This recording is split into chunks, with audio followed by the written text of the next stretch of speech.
not afraid of failure? Actually, I was afraid of failure, but what pushed me to try was our family situation before. Hindi madali, mahirap, kaya walang choice, dapat sumubok. So, masasabi ko lang, if you're afraid of failure, humanap ka ng motivation na mas malakas kesa sa takot mo. Kung kahit pa ulit-ulit kang mag-fail, okay lang sa'yo kasi ayaw mo nang bumalik sa nakaraan or sa situation na yon.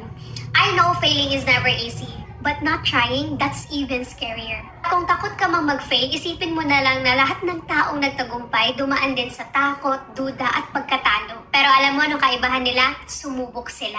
So isipin mo na lang sa mundong ito, mawawala rin tayo. So don't let yourself get stuck sa buhay na puno ng what-ifs at takot.